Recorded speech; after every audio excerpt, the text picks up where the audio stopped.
Assalamualaikum warahmatullahi wabarakatuh. Bismillahirrahmanirrahim. Tabarakalladzi nazzalal furqana ala 'abdihi liyakuna lil 'alamin nadhira. Allahumma shalli wa sallim ala sayyidina Maulana Muhammadin wa ala alihi wa sahbihi asmain nama ba'du. Yang sangat saya hormati juga kita hormati bersama wonten Bapak Profesor Dr. Quraish Shihab, wonten Habib Ali bin Ibrahim, Habib Husain bin Ibrahim, beberapa pengurus PSG maupun Baitul Quran, semua ada Ustadz Arifin, Ustadz Ali, semua yang saya hormati, para hadirin yang saya hormati, juga semua demonstran ini yang saya hormati. Saya ini kata orang banyak itu punya fan banyak, sebetulnya ini korban orang banyak. Karena ngaji Quran itu sulit, mereka nggak mau ngaji, pasrah sama Pak Quraish, pasrah sama Gus Bak, terima mateng gitu. Jadi ini kenakalannya muhibbin. Dulu korban seperti ini juga Rasulullah SAW gitu. Itu kalau sahabat ingin masuk surga itu ya gak suka ngamal yang berat-berat, juga gak suka, minta saja ke Rasulullah, ya Rasulullah saya minta satu hal. Apa? As'aluka murafaqataka fil jannah, saya minta supaya jadi teman engkau di apa? Surga. Tapi yang jelas Nabi tidak jawab secara gratisan. Nabi ngendikan fa'inni ala nafsika fi kasratis sujud, kamu membantu saya, kamu harus memperbanyak apa? Sujud. Jadi kalau ada kiai dimintai saya ingin di surga sama engkau kiai, itu nggak boleh gratisan, harus fa'inni ala nafsika bi kasratis sujud. Tapi saya ini punya ajaran yang sebetulnya agak sesat tapi masuk akal. Ini saya mohon, karena saya memang punya bapak seneng guyon, punya Mbah Mun kiai saya juga seneng guyon. Karena beliau katanya gini, nak kiai ra guyon kok dianggap gak bahagia. Saake panitia dikira kurang sangu gitu katanya. Sehingga ajarannya beliau-beliau memang sementara orang Islam itu pokoknya guyon, ketok bahagia dengan Islamnya, bahagia dengan Tuhannya, bahagia dengan nabinya. Qul bi fadlillah wa bi rahmati fa bidzalika walyafrah. Lah bahagia paling gampang ekspresinya nggih guyon niku. Ngetokno di Alphard dadak repot. Ngetokno di dhuwit akeh ya dadak repot. Nak guyon nak murah nggih. Itu beberapa sahabat itu saking cintanya Nabi, itu cara berpikir kayak teman saya. Teman saya itu sering nasihatin saya, Gus, aja soleh nemen-nemen. Engkau nak ning swarga mari bareng Mbah Mun sungkan katanya. Jadi kalau terlalu soleh kan surganya sama guru-guru kita, kan tidak enak itu. Kalian kalau di surga kan nggak kebayang, mesti polanya kayak apa gitu. Lama punya istri tidak cantik, di sana apa? Cantik. Nah itu kalau jejer guru kan sungkan. Gitu. Jadi makanya kata teman saya, soleh pas-pasan ya Gus, ben swarga ini nggak sama siapa? Mbah Mun katanya, sungkan katanya.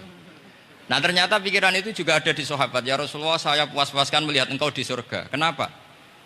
Saya tidak mesti masuk surga. Kalaupun di surga beda kelas dengan jenengan. Jadi para sahabat ya sadar, kalaupun di surga beda kelas dengan jenengan. Tapi pelajaran yang kita bisa terima adalah bahwa semuanya itu harus ada amal kita. Sehingga Nabi ngendikan fa'inni ala nafsika bikasrotis sujud. Maka tolonglah saya untuk mengabulkan permintaan kamu dengan memperbanyak apa? Sujud. Saya akhir-akhir ini sering kampanye tentang sujud. Caranya gimana? Ini sekaligus untuk anak-anak PSG utamanya, karena yang mengkaji Quran. Kata ulama, mentahbib ya, menyenangkan orang kepada Allah itu butuh bayinah. Bayinah itu logika yang kebenarannya itu cara Jawa itu jelas welo-welo, sangat jelas. Namanya al-bayinah. Saya ulang lagi ya, namanya apa? Al-bayinah. Sehingga dengan logika itu orang yang kafir saja menjadi mukmin, yang fasik menjadi soleh, yang soleh bila ilmin menjadi soleh bil ilmi atau bil hujjah. Itu yang disebut Allah, lam yakunil ladzina kafaru min ahlil kitabi wal musyrikina munfakina hatta ta'tiyahumul bayyinah. Siapa itu? Rasulun minallah yatlu suhufam mutahharah. Jadi kemampuan argumentatif itu yang harus kita bela-belain. Saya di sini sangat terhormat karena saya bisa matur di depan Pak Kures. Saya dulu sering baca buku-buku beliau. Jadi saya nggak mungkin jadi pesaing beliau karena saya ini saya ngidolakan beliau, jadi nggak mungkin jadi pesaing beliau. Tapi kalau mutammim ikut menyempurnakan keinginan besar-besar beliau mewujudkan Islamiyah wasatiyah, insya Allah diminta atau tidak diminta harus kita bantu. Harus apa? Nah, bayinahnya apa? Bayinahnya begini. Bayinah itu satu argumentasi yang jelas begini. Ada seorang ekstremis itu, singkat cerita mau ngebom tempat-tempat maksiat. Yang maksiat ini orang-orang Islam juga. Tapi saya tidak nuduh sampean, pokoknya orang-orang Islam juga. Ya. Terus ditanya sama orang yang Islam moderat, andaikan mereka nanti mati dalam keadaan demikian, aina masiruhum, lalu mereka kemana? Ya ilanar, karena mati dalam keadaan maksiat.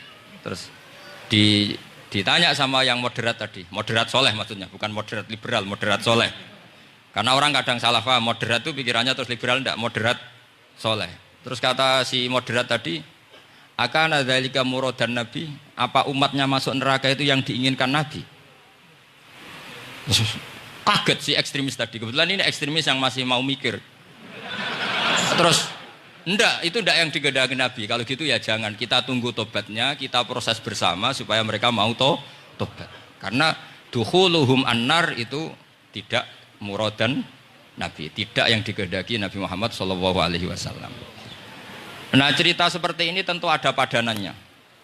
Padanan itu artinya kias ya, kias dalam hadis sahih. Saya yakin hadis itu sahih. Kalaupun itu dhaif itu yata'ayyadu bi fatwal ulama. Menjadi kuat karena banyak ulama yang fatwakan seperti itu.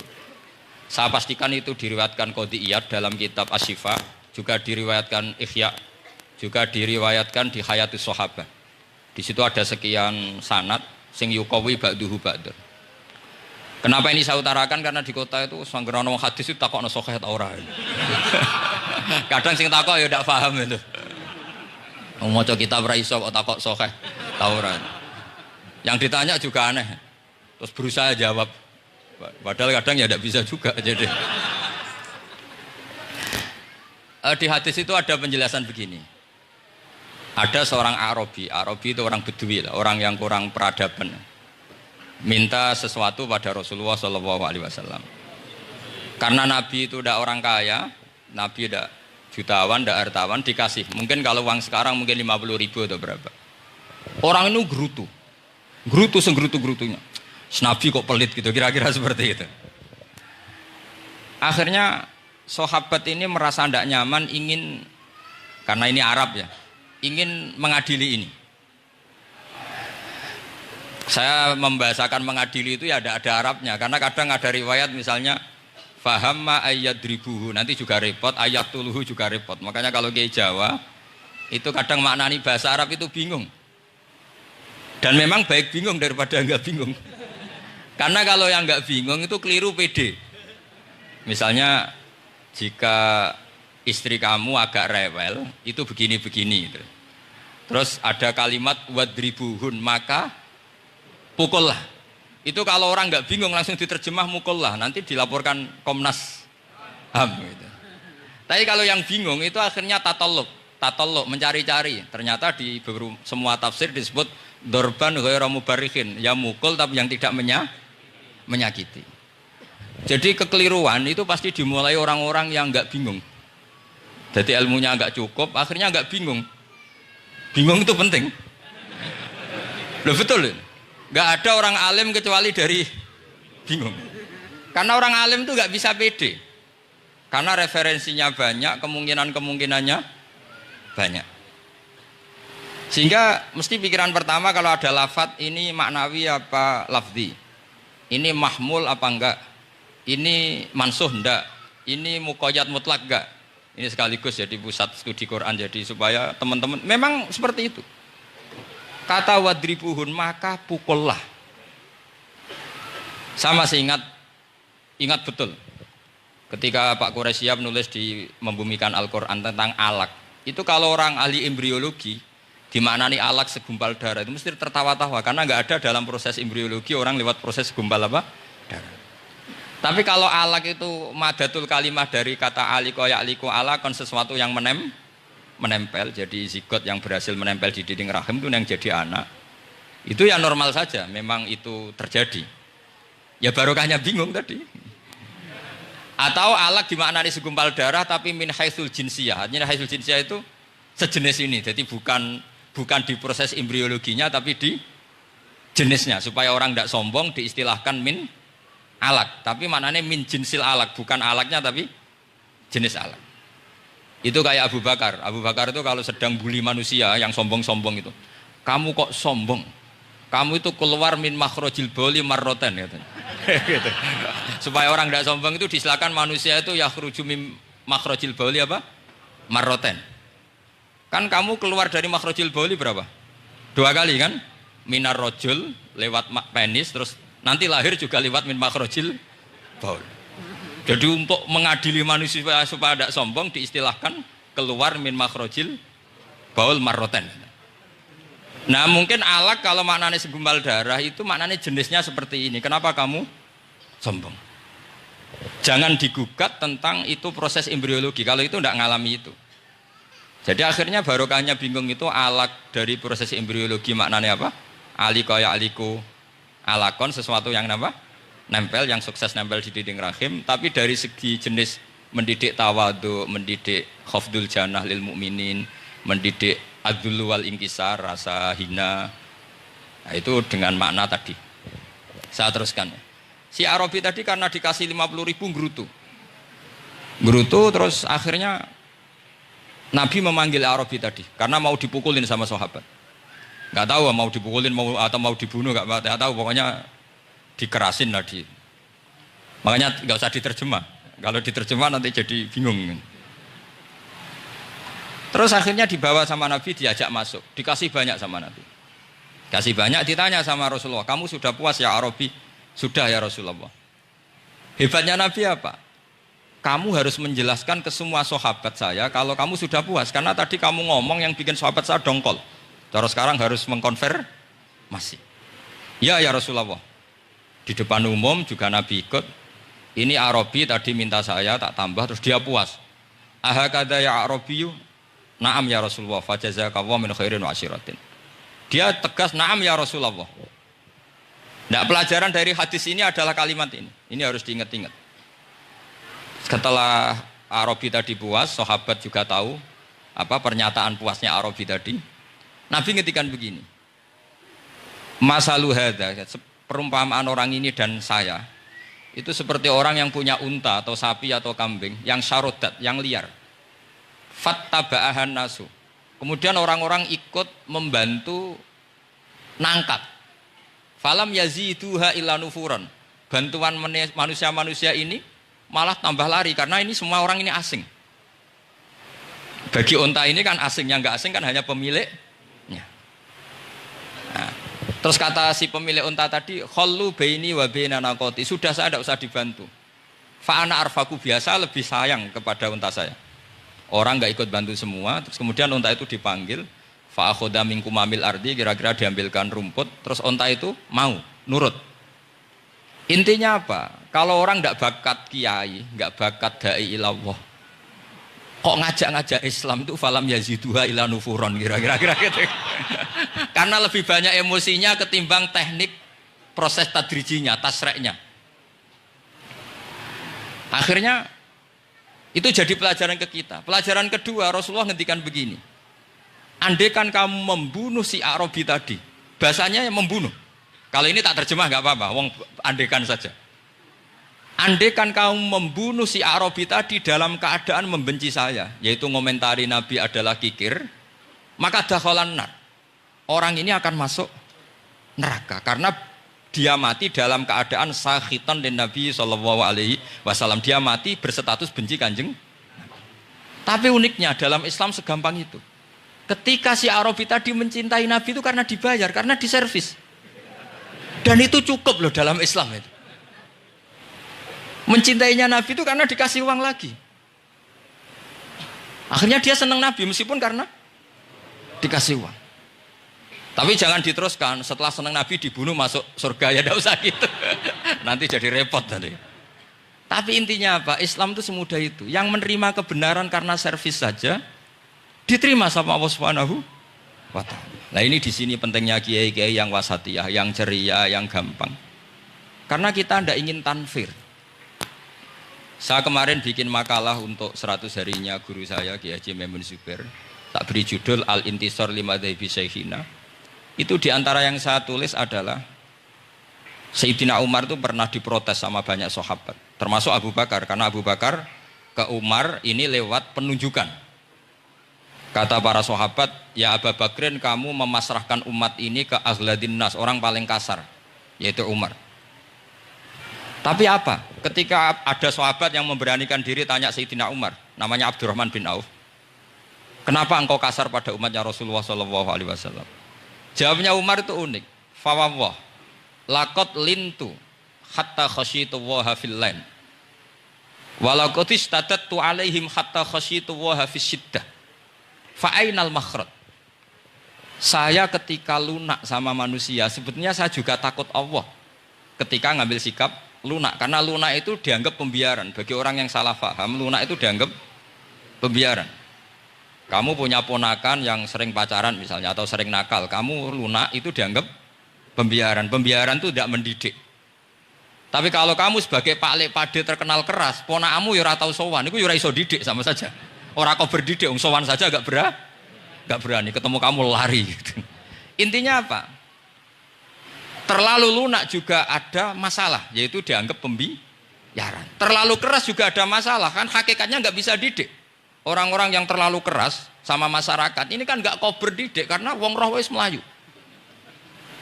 Tapi nak terlalu apian, kayak kula ini nyongkomu ya masih tak barno itu. Itu kan yo repot kan. Sehingga ngendikane Sayyidina Umar, fawwah laqad lintu linnas hatta khasyitu wa fillan. Ketika saya ngambil sikap lunak, sebetulnya saya juga punya khasyah karena dianggap pembiaran. Tapi ketika saya terlalu ekstrim, saya juga takut Allah. Jangan-jangan itu tanfir, menjadikan orang jauh dari orang-orang soleh, karena yang soleh terlalu keras. Fa'inal makhraj, lalu jalan keluarnya gimana? Ya jalan keluarnya tadi, wasatiyah tadi. Jangan lunak yang sampai pembiaran, ya jangan keras sampai orang tanfir. Ukurannya apa? Ya tanya anak-anak PSG nanti karena yang baru mengkaji apa? Wasatiyah.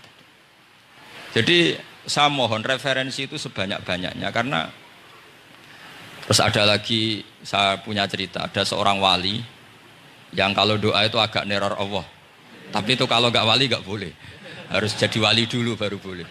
Karena kalau wali itu keliru-keliru itu ya tetap sama Allah dibahasakan isek itu berontok, enaknya kekasihnya Allah kan gitu. Makanya diantara doanya Habib Ali Al-Habsyi Sohibu Simti Duror itu doanya, tapi kamu tidak boleh melakukan doa ini, dosa. Kalau nggak wali dosa. Itu doanya gini. Waj'al sayyiati man ahbabta. Jadikan kesalahan saya itu kesalahan orang yang kau cintai. Jadi kamane cara Jawa wis kadung disayang, salah-salah wis bener gitu. Jadi waj'al sayyiati man ahbabta. Jadi kalau orang yang sudah super itu salah wae dadi apik. Tapi ya udah salah sampai kayak zina maling, itu parah itu. Ada seorang wali doa di depan Rasulullah itu gini, ya Allah, jenengan punya dua pilihan. Jika jenengan menjadikan saya orang soleh, surra habibuka, maka kekasihmu ini akan senang. Dan yang susah itu musuh kamu, yaitu iblis, musuh engkau. Tapi jika engkau ingin saya ini dolim, jadi orang dolim, yang susah itu kekasihmu, yaitu Nabi Muhammad SAW, yang senang musuhmu, yaitu iblis. Mohon jenengan milih mawon, nyenang kekasihmu apa nyenang musuhmu gitu kira-kira. Ya sudah kan Allah tidak punya pilihan. Mana mungkin Allah ingin menyusahkan kekasihnya, yaitu kanjeng Nabi Muhammad SAW. Sama, semua ulama tidak ingin umatnya Nabi matu khinal maksiyah, mati dalam keadaan maksiat. Maka kita berusaha semaksimal mungkin. Semoga mereka tobat. Semua Quran itu la'allahum yarji'un, la'allahum yantahun. Diharapkan mereka Allah yang Tuhan saja, yang Al-Ghaniyul Mutlaq, Allah yang Al-Jabbar Al-Qahhar, saja sama orang-orang yang asrafu ala anfusihim masih dipanggil-panggil wa anibu ila rabbikum wa aslimu lah. Allah yang Tuhan saja memanggil yang sedang di luar dipanggil masuk. Masa kita gara-gara soleh yang over, yang sudah di dalam mau dikeluarin? Itu kan apa-apaan itu. Makanya ini pasti tak dukung Islam Wasatiyah ini. Jadi saya dukung itu bihujjatin, bukan karena saya hormat Pak Kores orang sepuh, itu enggak. Memang bihujjatin. Kalau soal dukung karena orang sepuh itu etika namanya apa? Etika. Tentu saya lakukan itu, pasti saya lakukan karena itu etika. Tapi lebih dari itu karena bihujjatin wadihah, bihujjatin bayyinah. Memang logikanya seperti itu. Allah yang Tuhan saja selalu memanggil yang luar dimasukkan ke dalam. Masa yang sudah di dalam dikeluarin? Makanya kitab Ithaf, kitabnya Sayyid Zabidi itu, Sayyid Murtado Az-Zabidi, itu bab takfir, itu beliau ngeritik entek ngamek corong Jawa sampai sekian kuras. Sampai beliau mengutip fa innal imama la ayyukhti afil afi khairun min ayyukhti afil uqubah. Kowe de keputusan salah nyepuro luwih apik timbang salah nyekso. Nyepuro salah tetep bener. Tapi nek nyekso bener ora mesti bener. Fa innal imam la ayyukhti afil afi khairun min ayyukhti afil uqubah. Sehingga beliau terus hampir sekian kuras. Coba hadis di Muslim, di Sahih Muslim itu Usamah ya. Kalau di Sahih Muslim itu rawinya disebut Usamah bin Zaid. Tapi di beberapa riwayat ada yang menyebut itu tidak Usamah. Sehingga banyak syarah mengatakan itu ta'addudul waqi'ah, memang kejadiannya dialami sekian sahabat. Itu ada perang gitu. Ketika musuhnya terdesak, padahal musuh ini sudah memotong sekian tangan sahabat, ada yang sudah pernah bacok sahabat. Ketika terdesak, dia mengatakan la ilaha illallah Muhammadur. Singkat cerita oleh Usamah tetap ditusuk sampai mati. Tapi sama Rasulullah ketika lapor, kamu membunuh setelah mengucapkan la ilaha illallah ya Usamah? Iya. Tapi innama qolaha muta'awwidan, dia mengatakan kalimat itu karena muta'awwidan, nyari perlindungan saja. Afala syaqaqta an batni, afala syaqaqta an qalbi. Sudah kamu lihat di dadanya. Kalau dia betul-betul ngomong karena muta'awwid dan jangan-jangan karena iman betul. Terus memangnya ketika kamu iman, orang-orang sahabat itu rata-rata kan pernah kafir. Memangnya ketika kamu iman tak curigai? Kan enggak. Langsung saya terima, kenapa ini main curiga kira-kira. Sampai seperti itu. Saktinya kalimat la ilaha. Jadi kalaupun diomongkan muta'awidzan saja tetap sah. Meskipun ngomongnya hanya untuk perlindungan dari apa? Saif, dari pedang. Malah ada riwayat lain yang menyebutkan itu udah Usamah di tafsir Qurtubi itu. Itu yang ya ayyuhalladzina amanu idza darabtum fi sabilillahi napa? Fatabayyanu wa la taqulu liman alqa ilaikumus salama lasta mu'mina. Itu kalau di riwayat Qurtubi lebih ekstrim lagi. Si orang tadi tidak Usamah, jelas pastikan itu tidak Usamah. Ada yang lain tidak Usamah. Itu bantah Nabi. Ya Rasulullah, andaikan belah dadanya orang itu saya belah, apakah kemudian saya tahu apa yang ada di hatinya? Jadi Nabi jadi dibantah. Ya rodok khawarid. Jadi Nabi masih dibantah. Kata Nabi, ya enggak, kamu tetap enggak tahu apa yang ada di hatinya. Loh, terus masalahnya apa? Masalahnya begini. Setelah kamu belah dadanya, kamu tetap nggak tahu hatinya kan? Fala anta ta'lamu ma fi qalbi wala anta tusaddiqu ma fi lisani. Jadi kowe udah di wong kacau. Ngerti hatinya yang enggak, percaya lisannya juga enggak. Kan enggak ada hujah yang kamu ambil. Harusnya kata Nabi profesional dong. Nak roh hati ini rujukannya lisan. Lah ini enggak, hatinya kamu enggak tahu, lisannya enggak kamu percaya, langsung kamu pakai itu apa? Seperti saya sama jenengan kan gampang, aku raro niate sampean ngaji api apa raro. Sementing teko nggon ngaji berarti seneng ngaji. Jadi jelas ada yang diambil. Makanya semenjak itu para ulama rata-rata itu hampir semuanya itu Islamnya wasatiyah. Karena ciri khas agama ini adalah wallahu yad'u ila daris salam. Selalu memanggil-manggil supaya orang masuk. Enggak ada ayat wallahu yukhriju min daris salam, itu enggak ada. Allah mengusir orang min daris, tidak ada. Nah, kalau sampean salahnya orang yang dicintai kayak Nabi Adam nasib sampean. Nabi Adam itu salah karena makan apa sajaratil khuldi. Kata cerita-cerita gitulah. Nanti bisa diperdebatkan. Syajaratul Khuldi itu nama larangan, sebenarnya itu nama salah sebetulnya. Nanti tanya Pak Kures, itu kan sebenarnya gini, istilah Khuldin itu bahasa setan. Hal adulluka ala syajaratul khuldi wa mulki la yabla. Jadi iblis itu goda Adam, kamu ingin mangan pohon keabadian. Jadi kalau kita mengistilahkan syajaratul khuldi berarti mengesahkan istilah yang dipilih setan. Jadi masalah. Makanya saya enggak pokoknya anut-anut umum wong muni syajaratul khuldi ya ikut syajaratul khuldi. Tapi ini sebetulnya bahasa yang dipakai setan. Singkat cerita Nabi Adam itu akhirnya makan tapi tidak banyak, makanya sebagian aja diredaksikan dzaqo itu ngicipi.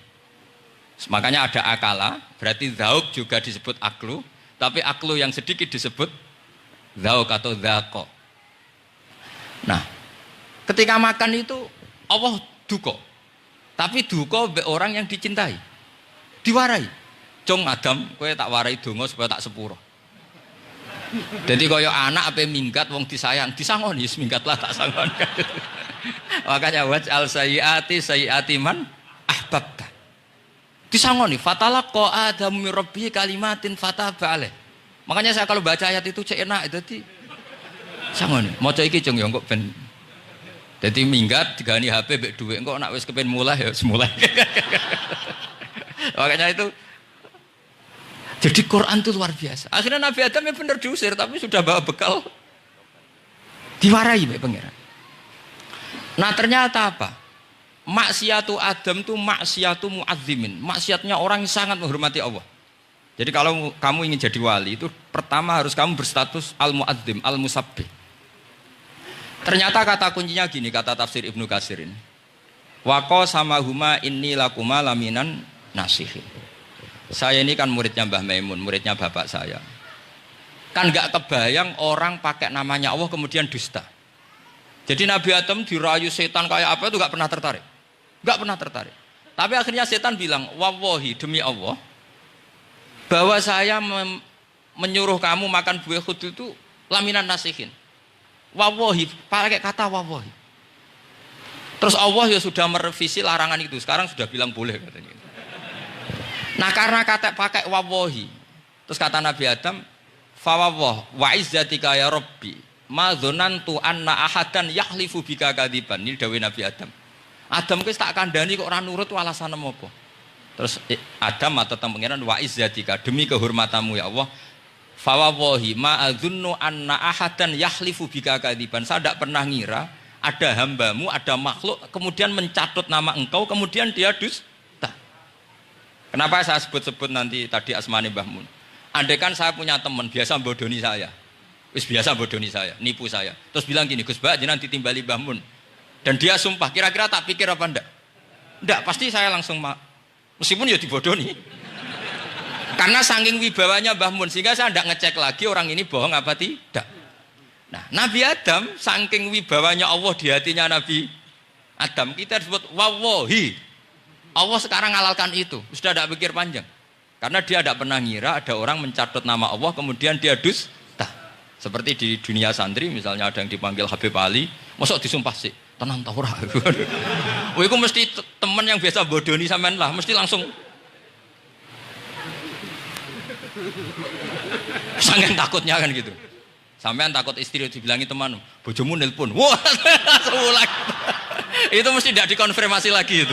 Saking takutnya itu. Nah, Nabi Adam itu seperti itu.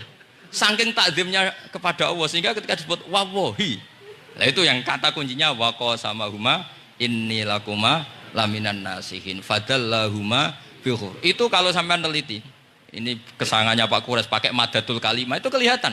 Fadallahuma itu rujuknya ke iblis. Jadi Adam di situ korban terus. Kan waqo sama huma, iblis sumpah ke Adam Hawa. Fadallahuma, iblis menunjukkan Adam Hawa. Sehingga dia dua orang ini maksiat itu semuanya korban. Dia hanya sebagai objek. Kreatornya yaitu iblis. Tapi Nabi Adam sampai tertipu tuh gara-gara tadi. Wa izzatika ya Rabbi, ma adzunnu anna ahadan yahlifu bika kadziban. Ketika menyebut nama engkau, saya tidak pernah mengira ada orang nyebut nama engkau kemudian dia dusta. Loh, saya bayangkan orang paling brengsek sekalipun teman saya kalau bilang Gus sampean dipanggil Mbah Mun, tentu tidak saya pikir lagi. Atau di pondok sini Kang diceluk Habib Ali, ditimbali Habib Ali. Sampean konfirmasi apa enggak?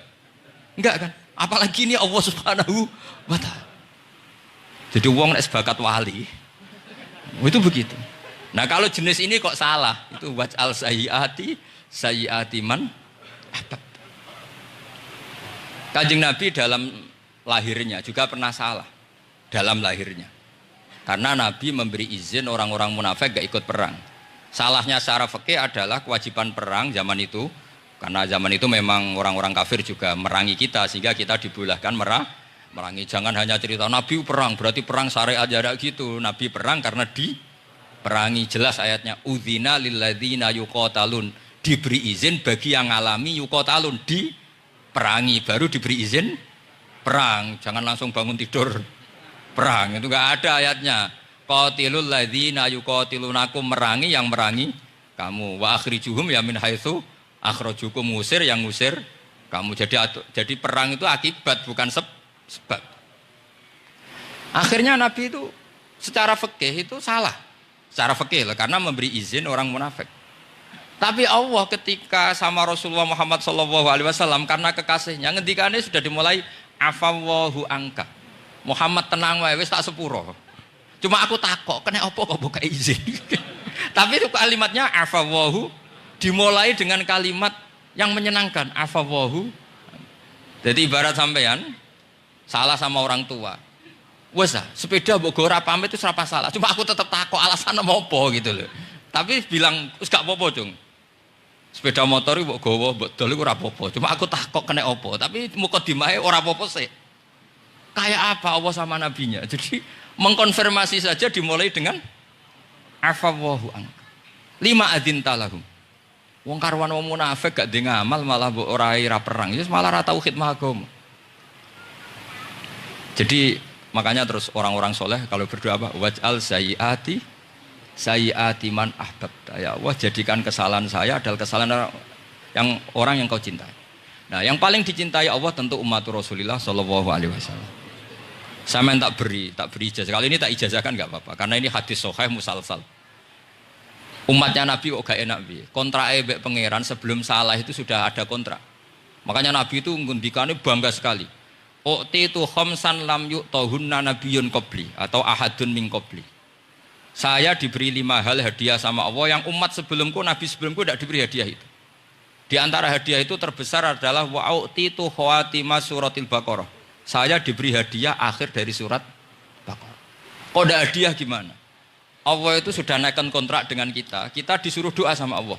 Rabbana la tu'akhidna in nasina waktu. Ya Allah, suatu saat saya salah. Padahal kita pasti salah. Suatu saat Gusti, suatu saat kita salah. Jangan kasih sanksi loh. Oke, mau oke. Itu itu kok udah enak gimana? Sebelum kita salah, naikkan kontrak sama Allah dan Rabbana la tu'akhidna in nasina aw akhtana. Ya Allah, jangan jatuhkan sanksi kepada kita jika suatu saat saya lupa atau salah. Qala na'am, Allah jawab nah. Makanya Nabi senengnya bukan main tentang apa? Saya diberi hadiah akhir surat Baqarah. Tapi sekarang jadi fitnah tadi. Yang kiai NU baca itu dipakai tahlilan, kadang-kadang yang baca agak paham. Yang kritik juga agak paham. Jadi ya sudah, innalillahi wa inna ilaihi raji'un. Sebetulnya itu diabadikan di tahlil itu karena itu surat yang luar. Tapi sebagian yang baca agak paham, sehingga ya dingin saja wong enggak paham. Tapi kalau kita yang paham itu luar biasa, wong belum salah, sudah ada perjanjian la tu'akhidna in nasina aw akhtana. Sama Allah dijawab, nah, yo umatem nak salah orang langsung tak siksa. Aman. Maksudnya dintain tobat aja terus salah terus. Kayak apa? Makanya beda. Nabi itu begitu bangganya dengan akhir surat apa? Baqarah. Terus tafsir kedua.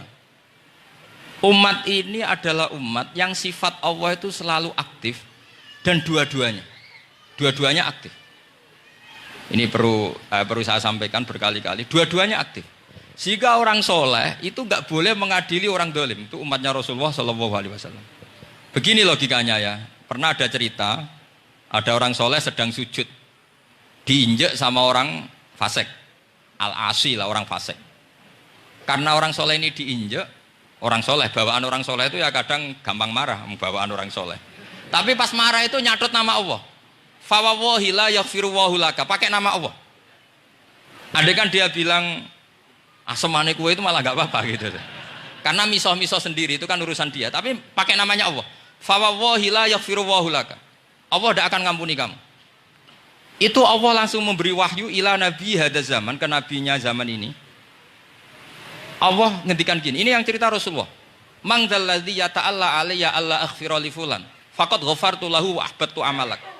Orang itu tak ampuni, yang sujud amalnya tak hilangkan. Kenapa? Allah tersinggung. Wong saya ini bisa aghfir, bisa ngampuni. Kenapa kamu nyifati saya hanya u'adzib? Jadi kira-kira Allah itu tersinggung. Wong sifatku itu yo yaghfir wa yu'adzib, kok ganti yu'adzib tok iku piye? Jadi sifatku kan hilang sitok gitu. Paham ya? Jadi kalau kamu melihat orang-orang maksiat, pikiran kamu Allah yu'adzibuhum itu enggak fair. Bisa saja Allah yaghfiru lahum. Tapi kamu milih sitok tok, yaitu sifat yu'adzib itu enggak fair. Harusnya ya yaghfiru liman yasha wa yu'adzibu man yasha. Tapi orang soleh ini wallahu la yaghfiru wallahu laka, itu Allah tersinggung. Kenapa tersinggung? Karena Allah hanya disifati yu'adzib, bukan disifati yaghfir. Padahal Allah bisa yu'adzib, bisa yaghfir. Sehingga Wahsy ketika seperti itu, dia qatilu ahabbin nas ila Rasulullah, yaitu Wahsy adalah qatilu Hamzah. Ketika Nabi da'a alaihi, tidak usah diterjemah, itu sama Allah malah Wahsy dikasih tobat. Bahkan turun ayat laisa laka minal amri syai'un aw yatuba alaihim aw. Jadi kita melihat ahlul maksiat, oke kita tidak cocok dengan mereka, tapi tidak cocok tetap berharap mereka tobat. Kita tarbiyah, karena kita tidak boleh nyifati Allah yu'adzibuhum qatan. Kowe ora melok dadi pangeran kok muni qatan. Isa wae Allah yaghfiru lahu. Itu pelajaran bagi kita. Jadi ternyata si soleh tadi ditegur sama Allah. Kamu tidak bisa seperti itu. Mang dzalladzi yata'alla alayya, ta'ala itu corong Jawa sumpah serapah. Kok iso aku mbok sifati u'adzib tok, wong aku iso aghfir. Makanya di Quran itu ada wa yu'adzibal munafiqina. Ayatnya apa? Insya'a au yatuba. Ya ini dalil-dalil napa? Kalau jenengan mendukung Islam napa? Wasatiyah. Jadi an ilmin. Jadi saya dukung gerakan ini, satu an ilmin, dua memang secara etika. Pak Quraisy itu orang sepuh, tentu pilihan itu setelah sekian baca tafsir, baca referensi, beliau seorang akademisi, profesor doktor. Tapi saya tetap mohon dukung kita itu an ilmin, apa? An ilmin. Memang dari awal Allah mensifati dirinya bisa yaghfir, bisa yu'adzib. Kenapa kita memastikan yu'adzib? Wong Allah bisa yaghfir. Nah dengan demikian kamu menetapkan sifat Allah dua-duanya. Jadi yang soleh ya tetap khawatir jangan-jangan ada masalah. Yang fasik pun tetap ada harapan. Makanya masyhur dawuh Sayyidina Ali yang dikutip hampir semua ulama, apa? Ala unabbiukum fil faqih kullal faqih. Apa perlu saya ceritakan siapa yang ahli fikih sebenarnya? Apa kata Sayyidina Ali? Sebagian orang malah memarfukan ini ke Rasulullah sallallahu alaihi wasallam. Kalaupun ini tidak hadis marfu, dawuh Sayyidina Ali pasti tercermin dari keinginan Rasulullah sallallahu alaihi wasallam. Ketika Nabi ditanya, siapa itu al-faqih wal al-faqih atau Sayyidina Ali, malam yuqnitin nas min rahmatillah walam yu'amminhum min makrillah. Apapun kondisinya orang jangan putus asakan dari rahmatnya Allah. Sehingga Nabi itu pernah sangat serius ngadepi orang-orang fasik. Tapi setelah di multazam sama Allah ditegur. Kalau kamu begitu, rahmat saya kata Allah kamu batasi. Semenjak itu Nabi terus rileks. Dan Nabi kalau ibadah itu mesti milih yang paling gampang. Ma khayyara Rasulullah sallallahu alaihi wasallam amrayni illa ikhtara napa? Aisarahuma, pasti milih yang paling gampang. Termasuk Nabi unik itu tofa rogiban. Semua sahabat itu tofu musyatan, semua tawaf secara jalan. Tapi Nabi tofa rogiban. Jika kata ulama-ulama usul fikih, afdal mana? Ya afdal tawaf secara jalan karena al-ajur bi qadrit ta'ab. Tapi untuk Nabi itu afdal tofa rogiban. Kenapa? Karena Nabi adalah muallimul ummah, pengajar umat. Kalau Nabi tidak tofa rogiban, maka orang akan bilang syarat sahnya tawaf harus jalan. Barokahnya Nabi naik unta, orang mengesahkan tawaf secara rogiban. Tapi saiki keterusan jangan nom-nom do nganggo skuter kok teletabis. Niku kula ya ora cocok. Wah ya nak sing sepuh-sepuh itu cara kula berlebihan lah. Meskipun sah tapi kula nganti risih. Waduh buan terbenturan piye. Yang disai itu. Boyo itibak Nabi itu paling enggak ya kesamaan sepuhnya atau apa Nabi kan. Ini ndak, sementing sah apa? Wah repot ya. Terus bukti berdua gini, kalau Nabi itu ingin ibadah itu paling ringan. Suatu saat setelah Fathu Mekah, Nabi kayak apa rindunya sama Ka'bah Al-Musyarrafah itu, sama Al-Ka'bah Al-Musyarrafah. Nabi saking rindunya minta sama Abu Tolhah Al-Hajabi itu. Minta Utsman ya, Utsman bin Tolhah Al-Hajabi. Utsman namanya itu. Minta kunci terus masuk Ka'bah. Itu keluar dari khimah, itu Nabi senengnya bukan main. Karena Fathu Mekah. Lebu Ka'bah senengnya bukan main. Tapi setelah keluar dari Ka'bah, itu kelihatan hazinan, kelihatan susah, tersiksa. Ditanya sama Sayyidah Aisyah, kenapa engkau gelisah padahal tadi kelihatan senang? Wadidtu anni lam adkhul. Saya suka andikan tadi saya ada masuk Ka'bah. Kenapa ya Rasulullah? Jangan-jangan umatku ngira ini penting. Dan itu berat. Sampai jadi perdebatan ulama fikih. Apakah sunat masuk Ka'bah apa? Enggak. Sebagian ulama bilang enggak. Alasannya Nabi getun cara Jawa itu kecewa, nyesel. Kenapa saat tadi masuk? Jangan-jangan umatku nanti merasa itu keharu dan itu repot. Nah kita tidak usah dilarang, memang tidak punya kesempatan. Alhamdulillah. Dilarang nggak dilarang, sudah tidak punya kesempatan. Nah ini yang terakhir kenangan saya mau menerangkan dan tambah mahabbah kepada Rasulullah Shallallahu Alaihi Wasallam. Ini betul, ini sesi terakhir ini. Begini. Salasun mangkun nafihi wajadah halawatal iman. 3 hal ini kalau ada pada kamu atau pada siapa saja, maka menemukan halawatal iman, manisnya iman. Ini mungkin yang jarang dijelaskan orang adalah manis itu apa? Kata Ibnu Hajar Al-Asqalani sebagai pensarah Bukhari, termasuk manisnya manis adalah al-iltizat al-aqli, merasa nyaman secara berpikir. Nanti saya bacakan takbirnya sebelum saya tutup ngaji bareng ini. Begini misalnya, kita ngikuti Nabi Muhammad SAW. Tentu beliau punya al-jamalul wajhi. Nabi itu orang paling ganteng. Tentu beliau punya al-jamalul sauti. Suaranya Nabi itu luar biasa. Tapi yang paling luar biasa tentu al-jamalul akli. Akalnya Nabi itu luar biasa jamal, luar biasa indah. Artinya gini, andaikan Anda seorang profesor atau seorang alim allamah, seorang kiai yang paling alim, terus dikasih tahu Nabi, misalnya dikasih tahu Islam, sing gawe donya iki, iku Fir'aun. Kan mesti tersiksa, logikanya gimana? Wong Fir'aun lahirnya di bumi kok bikin bumi, kan dulu buminya timbang, mesti ra iso turu sampean. Iki ajaran nopo ra iso turu. Tapi ajaran ini mengatakan, sing gawe alam raya ini Allah. Allah itu awal, Allah itu qadim. Kan terus iso turu, wis adone lah. Nak sing gawe luwih dhisik. Paham ya? Terus sing gawe ku ala kulli syai'in qadir, wis adone lah jenenge gawe alam mesti ala kulli syai'in qadir. Nah terus misalnya diajak paham ateis. Alam ini ndak ada, kemudian ada. Penciptanya apa? Ya ketiadaan. Oh ora iso turu sampean. Bagaimana mungkin al-adam yakhluqu maujudan, alam yang maujud diciptakan oleh Adam. Oh ora iso turu sampean.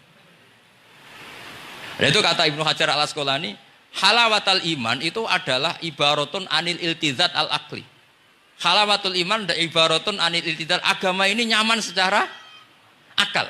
Kita disuruh menuhankan zat yang turu sampai. Oke, masuk akal. Nah, misalnya itu sampai di kabar saja, ini di kitab saya Fathul Bari. Ini di juz 9, di kitab saya halaman 193 ya. Karena mungkin sampean beda cetakan atau enggak ada nomornya karena enggak punya, enggak tahu saya. Banyak ini tapi ini nanti saya tak tinggal di Mas Wafa ini. Nanti yang enggak boleh di ngopi saja, di foto aja. Lumayan ben ngaji ku nganggo kitab ben kok wong alim itu keren ya. Saya baca Bismillahirrahmanirrahim. Halawatal iman. Beliau ngendikan wa yaltadzu bidzalika iltizazan aqliyan. Jadi orang merasa nyaman secara iltizazan aqliyan, akalnya merasa nyaman. Idzil iltizat al-aqliyu idrakuma huwa kamalun wa khairun min haitsu huwa kadzalik. Disuruh minum obat. Tentu secara watak kamu tidak senang karena obat itu pahit.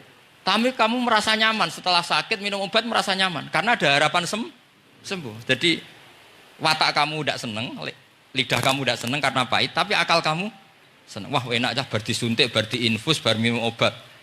Berarti itu namanya iltidzadzan aklian. Akal kamu merasa apa? Nyaman karena telah melakukan sesuatu yang sesuai akal. Tak baca ya, misalnya al murad bil hubbi huwa al hubbul akli alladhi huwa itharu ma yaqtadi al aqlu salimu rujhana wa in kana ala khilafi hawan nafsi kal marid yu'afu ad-dawa bi tab'i fayan faru anhu wa yamilu ilai bi muqtada akli. Kayak kita sakit tentu dioperasi itu tidak senang, bayangno wedhus apa usus diwedel-edel kan enggak senang secara hawan nafsi, paham ya? Tapi secara akal karena kamu divonis usus buntu, senang mana setelah dioperasi sama sebelumnya? Lah senang dioperasi itu namanya al-iltizat al-akli. Ini kata Ibnu Hajar al-Asqalani.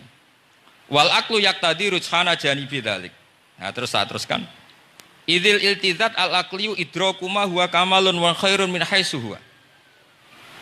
Jadi saya bayangkan, makanya saya kalau baca Quran itu sering saya nangis. Misalnya tadi, am khuliqu min ghairi syai'in am humul khaliqun am khalaqus samawati wal ard. Masa alam raya yang wujud ini semua mau judat, kemudian dirumuskan bahwa penciptanya adalah al-adam, kenihilian, nihilisme. Kebayang nggak sampai ini suatu ruga misalnya, ono nabi, terus congkoe kudu iman, alam raya ini sing wujud diciptakno ketiadaan. Wes ra iso turu yakin ra men iso itu. Tapi kalau nabinya bilang, hadhil awalim atau hadhil alam khalaqaha Allah. Allah itu siapa? Al-Qadim, wajibul wujud, ala kulli syai'in qadir, lahul asmaul husna, lam yalid walam yulad walam yakul lahu kufuwan ahad. Oke, keren kan gitu. Itu jenenge al-iltizat al-akli. Kalau kamu sudah ngalami seperti itu, wajada halawatal iman. Terus kata Ibnu Hajar al-Asqalani, terus wa yu'abbirus syari', syari' yaitu Rasulullah sallallahu alaihi wasallam membahasakan al-iltizat al-akli dibahasakan dengan halawatal iman. Jadi halawatul iman itu kamu harus ngalami al-iltizat al-akli. Seperti misalnya dalam hukum sosial, kata ulama-ulama, laulam yakun maja'a bi Muhammadin dinan lakana fi aqlin nasi hasanan. Andai kan Muhammad tidak mengatasnamakan itu agama, akal pun mengatakan itu baik. Coba ajaran kita, ambek bojo sing apik, ambek anak sing apik, ambek tangga sing apik, itu kan enak. Coba kalau ajarannya gini, bojo taboki wae kesuwen, kan bingung, wah iki ajaran apa, kan kaget. Ambek tangga, oh sing kontel, gak ngono tidak kok. Oh, iku ajarane Nabi apa ajarane ekstremis, kan bingung jadi. Jadi makanya laulam yakun maja'a bi Muhammadin dinan lakana fi aqlin nasi hasanan. Itu namanya al-iltizat al-akli. Saya kira demikian, mohon maaf. Assalamualaikum warahmatullahi wabarakatuh.